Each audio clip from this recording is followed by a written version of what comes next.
One, two, 1, 2, 3. Hi, my name is Colin Smith. I am a senior from Columbia, South Carolina.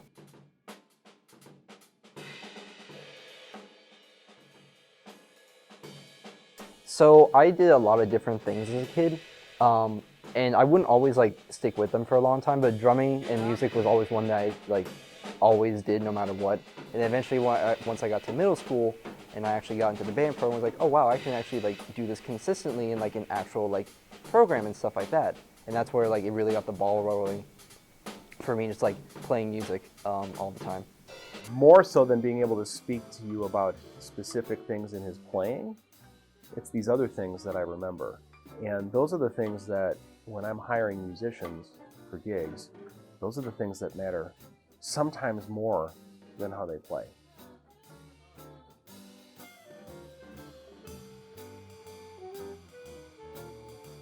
So a normal day for me, I usually try to have most of my classes in the morning, so I try to be done by 12:30, so that way in the afternoon, before my rehearsals start, I can get any homework or practicing I want to get done. And once the rehearsals start at around 4 o'clock for me, usually they'll go for 2 hours, and then on some days especially, I'll have an extra rehearsal after that, so I'll usually finish my rehearsals around 8, and then after that, with whatever time I have left, I try get any last minute work I need to get done, and then start over again the next day. The number one thing is time management. Musicians, whether they're students or not, are necessarily going to be busy if they're successful. So they have to keep a calendar. You can't be that musician that forgot to come to the gig. You have to have a plan. It's got to be efficient. You have to get to work, and you have to have a number of techniques. Hey, I can't play this. Why can't I play this?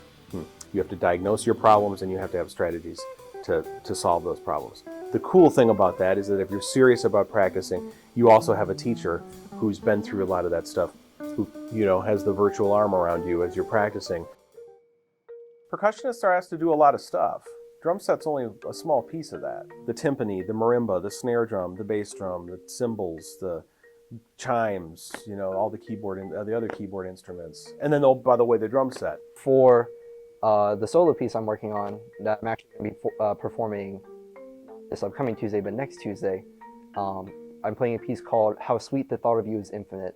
It's for solo marimba and live electronics. And basically, it's as I'm actually playing the piece, the electronics are going to be echoing what I'm playing to be a different rhythm. It's actually really cool. And so I've been working on that this past semester. It's been a lot of fun to work on it. So I very much enjoy playing video games and just hanging out with my friends. I recently picked up Dungeons and Dragons with some of my friends. That's actually been a lot of fun. And honestly, whenever I'm not doing that, I just really enjoy just getting to catch up with my friends. What I expect is that I expect them to be curious about the music.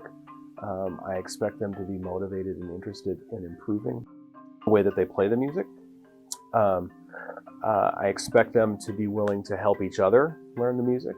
I expect them to be curious enough about improvising that they're practicing that they're working on that they're working to expand their vocabulary, that they're working to develop as a player. Some students, take off quickly. Other students make slow and steady progress. Because we learn at different speeds, we learn differently. Every student is completely different.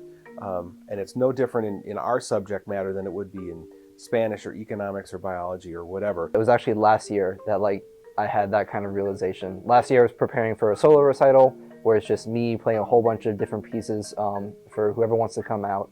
And while I was prepping the pieces for it, it just was really taking a toll on me and honestly slowly killing my passion and drive for music. And so I really just had to sit down and take the time to reflect on is music actually something that I want to pursue as a career in the future, or do I really want to try and focus on something else in the time I have left here at Furman. Since I really struggled this last year about whether I want to pursue music, I actually found a different path that I can take in music that's not just either being a music teacher or a full-time performer. I get to work in music technology and studio recording and audio engineering and stuff like that. So as I've been like last year, I started studying that, and especially this year, I've like really started like working on a small project with my major professor, and I'm hoping to go to grad school actually to study that, either hopefully in Nashville or up north in like Philadelphia or like New York area. Overall, I really enjoy being a music major. I wouldn't change my experience here at Furman, honestly. Yes, the class load is a little bit extreme. There are a lot of like 2-credit courses that like pile up on top of each other, especially early on. That makes like your schedule very hectic. There's a lot of homework going on. It's very overwhelming at first, but the stuff that I've learned as a musician really just like helped me grow as a musician in the future, but just like overall as like a person. I've learned a lot of just like life skills as a music major. It's a great time being a music major, honestly.